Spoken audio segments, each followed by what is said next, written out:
कि a material non is the name of a material substance. मेरे बच्चों जय हिंद। आज ये पार्ट्स ऑफ स्पीच का दूसरी वीडियो है और इसमें आज हम लोग जानेंगे कि कलेक्टिव नॉन क्या है, मटेरियल नॉन क्या है और एब्स्ट्रैक्ट नॉन क्या है। तो इसके लिए आपको वीडियो के अंत तक बने रहना होगा और इससे पहले की वीडियो को अगर आप नहीं देखे हैं तो प्ले लिस्ट में जाकर जरूर देखें। कलेक्टिव नॉन क्या होता है? कलेक्टिव नॉन का मतलब अभी समझाएं कि वो क्या होता है, समूहवाचक संज्ञा। जैसे कहने का मतलब है कि अगर हम बोले बाजार, बाजार ये मार्केट हम बोलते हैं, क्या बोलते हैं? मार्केट। मार्केट का हिंदी क्या होता है? बाजार। अब एक लड़का जो है एक अपना एकदम दुकान लगा लिया है, क्या उसको बाजार वो बोल सकता है? गाँव वाला निकालेगा चप्पल पहले मारेगा, रे एक दुकान खोला बाजार कहता है।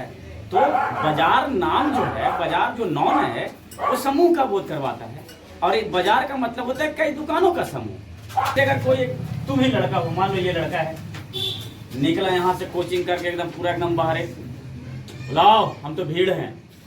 बताओ, हंसने वाली बात है ना जी। कोई एक लड़का भीड़ हो सकता है?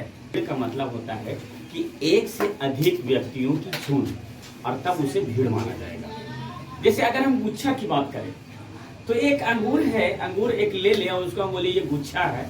उसी प्रकार से केला की कांधी आप देखे होंगे, अगर हम उसको एक केला ले लें और बोले ये कांधी है तो आप हंसेंगे। ऐसा क्यों?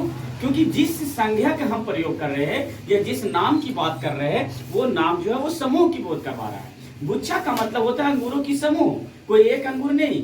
कांधी का मतलब होता है केलों की समूह और तब हम उसे क्या बोलते हैं? कांधी। और अगर एक है तो हम लोग क्या बोलेंगे? केला। तो हम उसी के बारे में हम लोग पढ़ेंगे कि ये कलेक्टिव नॉन क्या है। A collective noun is the name of a number of person और things taken together and spoken of as one form. प्यारे बच्चों, कहने का मतलब है कि जिस नाम से एक ही तरह की व्यक्तियों, एक ही तरह की वस्तुओं के समूह का बोध होता है। अभी हमने बताया उसको समूह का बोध होता है, उसे हम लोग क्या बोलते हैं?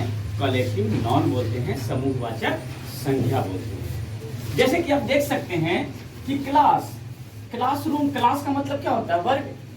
कोई एक रूम का क्लास नहीं बोलते हैं। आप स्कूल में देखिएगा कि कई क्लासों की क्या होती है, आपस में समूह होती है और उसे क्लास कहा जाता है ना। कई कमरा का समूह होता है, उसे क्लास कहा जाता है।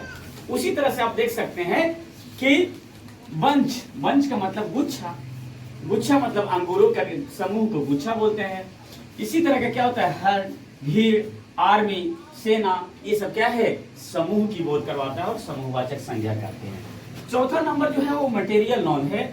मटेरियल नॉन का मतलब होता है प्यारे बच्चों द्रव्यवाचक संज्ञा। क्या होता है? द्रव्यवाचक संज्ञा। जैसा कि आप इसकी परिभाषा को देख सकते हैं कि a material non is the name of a material substance, मतलब द्रवों के पदार्थ का बोध करवाता है। यानी कह सकते हैं कि material non is the name of a material substance is called material non. कहने का मतलब है कि द्रववाचक संज्ञा वह संज्ञा है जिसे हम माप सकते हैं, तौल सकते हैं, गिन नहीं सकते, उसे हम लोग क्या बोलते हैं? द्रववाचक संज्ञा। जैसे पानी, वाटर, वाटर में क्या होता है? पानी।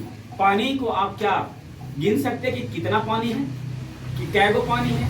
हाँ बच्चे, आप उसको माप जरूर सकते हैं, तौल जरूर सकते हैं, लेकिन गिन नहीं सकते हैं। जैसे ये अगर बात करें कि ये क्या है? अंगूठी है, सिल्वर मान लिया जाए, ये चांदी का है, सोना नहीं है, चांदी है।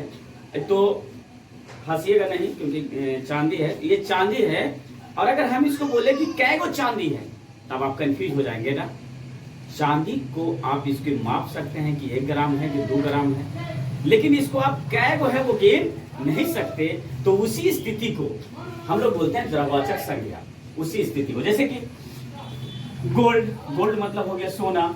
सोना को भी हम क्या कर सकते हैं? माप सकते हैं, तौल सकते हैं, गिन नहीं सकते। कैगो सोना, जैसे आपके दुकान में चल जाइए, सोनार के दुकान में चल जाइए, बोले भैया तो क्या हमको दो को सोना चाहिए, तो बोलेगा अरे भाई पागल हो गए हो का? तुम पागल हो कि हम पागल हैं? पहले हमको समझने दो। अगर किराना दुकान में चल जाइए, बोलिए भाई साहब मुझे 4 गो चावल चाहिए, बोलेगा अरे भाई ये क्या बात करते हो? 4 गो चावल क्या होता है? 4 गो डलमोट चाहिए।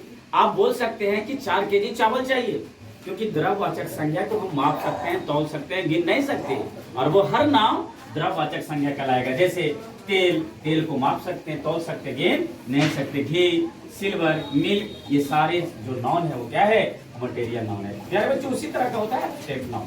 An abstract noun is the name of some quality, feeling or idea that we can only think of or feel but cannot see or touch।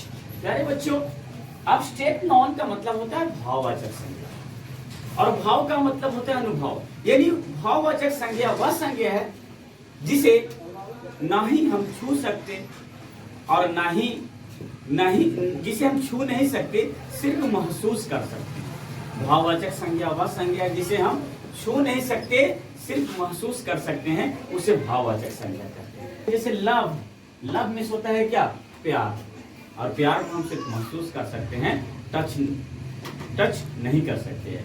उसी तरह से होता है लाइफ, लाइफ में मतलब होती है जिंदगी, जिंदगी को सिर्फ हम क्या कर सकते हैं, अनुभव कर सकते हैं, टच नहीं कर सकते हैं। उसी तरह से ब्रेव, बहादुर, ग्रेटनेस, महानता, गुडनेस, अच्छाई, चाइल्डहुड, बचपना, ये सभी नाम जो होंगे वो क्या होंगे प्यारे बच्चों, एब्स्ट्रैक्ट नाम होंगे।